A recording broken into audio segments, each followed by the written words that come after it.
ഇത് ഞാൻ കണ്ട ദുബായ് രണ്ടാം ഭാഗം. അബുദാബിയിലെ കാഴ്ചകളായിരുന്നു ഇന്നത്തെ പ്രോഗ്രാം. ദുബായിൽ നിന്നും അൽ സയാദ് ഹൈവേയിൽ കൂടിയായിരുന്നു യാത്ര. ദുബായിയുടെ ട്രേഡ് സെൻറ്റർ, വ്യവസായ കേന്ദ്രങ്ങൾ, വൻകിട ഹോട്ടലുകൾ, പാർപ്പിട സഞ്ചയങ്ങൾ, ഒന്നാംകിട വിദേശ നിർമ്മിത കാറുകളുടെ ഷോറൂമുകൾ എല്ലാം ഈ യാത്രയിൽ റോഡിൻ്റെ ഇരുവശങ്ങളിലുമായി കണ്ടു. ഏതൊരു യൂറോപ്യൻ രാജ്യങ്ങളുമായും US-ഉമായും കിടപിടിക്കുന്ന വൻകിട കെട്ടിടങ്ങളാണ് കാണാൻ കഴിഞ്ഞത്. ഹൈവേയുടെ ഇരുവശങ്ങളും പൂച്ചെടികളാൽ അലങ്കൃതമാണ്. റോഡിന് ഇരുവശവുമുള്ള മണൽപ്പരപ്പിൽ ദൂരെ നിന്നും മണ്ണ് കൊണ്ടിട്ടാണ് ഈ പൂവസന്തം ഉണ്ടാക്കിയിട്ടുള്ളത്.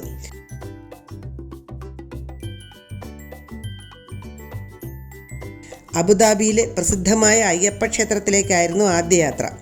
സെക്യൂരിറ്റി കാരണങ്ങളാൽ ക്ഷേത്രത്തിനുള്ളിൽ പ്രവേശിക്കുവാൻ കഴിഞ്ഞില്ല. പിന്നീട് അബുദാബിയിലെ ഡേറ്റ്സ് മാർക്കറ്റിലേക്കാണ് പോയത്. കേരളത്തിലെത്തിയ പ്രതീതിയായിരുന്നു ഡേറ്റ്സ് മാർക്കറ്റിൽ. കടയുടമയും ജീവനക്കാരും എല്ലാം മലയാളികളായിരുന്നു. വില പേശി വാങ്ങാം. ഉച്ചയൂണിന് ശേഷം സിറ്റി ടൂർ ആയിരുന്നു. അബുദാബി രാജാവിൻ്റെ ഔദ്യോഗിക വസതിയും സ്വകാര്യ വസതിയും ടൂറിസ്റ്റുകൾക്ക് പ്രവേശനമില്ലാത്തതിനാൽ ദൂരെ നിന്ന് കണ്ടു. കൊട്ടാരവും പരിസരവും വെള്ളത്താൽ ചുറ്റപ്പെട്ട് കിടക്കുന്നത് കാണാൻ അതീവ സുന്ദരമാണ്. അടുത്തതായി ഷെയ്ഖ് സായിദ് ഗ്രാൻഡ് മോസ്ക് സന്ദർശിക്കാനാണ് പോയത്. സ്ത്രീകൾക്ക് പള്ളിയിൽ പ്രവേശിക്കാൻ പ്രത്യേക ഡ്രസ് കോഡുണ്ട്. ശിരോവസ്ത്രം ധരിക്കണം. കൈകാലൊക്കെ മറഞ്ഞിരിക്കത്തക്ക രീതിയിൽ വേണം ഡ്രസ്സ് ധരിക്കാൻ. പള്ളിയും പരിസരവും അതീവ മനോഹരമാണ്. ഏകദേശം $545 മില്യൺ ഇതിൻ്റെ നിർമ്മാണത്തിനായി ചിലവാക്കിയതായി പറയപ്പെടുന്നു. Italian marbles, precious stones, crystals ഒക്കെ ഉപയോഗിച്ചാണ് മനോഹരമായ ഈ പള്ളി നിർമ്മിച്ചിരിക്കുന്നത്.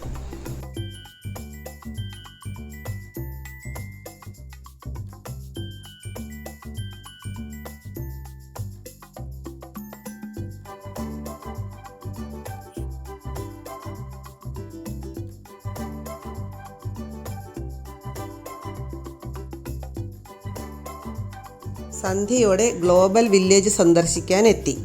ലോകത്തിലുള്ള എല്ലാ രാജ്യങ്ങളുടെയും സംസ്കാരം വിളിച്ചോതുന്ന പവലിയനുകൾ വില്ലേജിലുണ്ടായിരുന്നു. ഇന്ത്യയുടെ പവലിയൻ കണ്ടപ്പോൾ അഭിമാനം കൊണ്ട് ഞങ്ങളുടെ ശിരസുയർന്നു.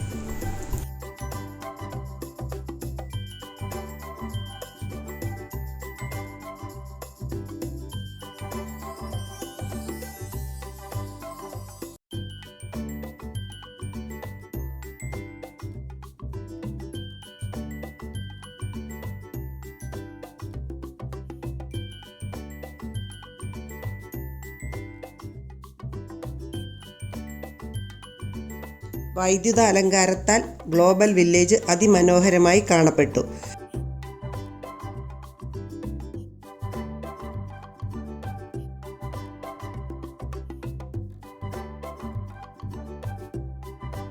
വളരെ വൈകിയാണ് ഞങ്ങൾ ഹോട്ടലിൽ തിരിച്ചെത്തിയത്. ഈ വീഡിയോ നിങ്ങൾക്ക് ഇഷ്ടപ്പെട്ടെങ്കിൽ സബ്സ്ക്രൈബ് ചെയ്യാൻ മറക്കരുത്.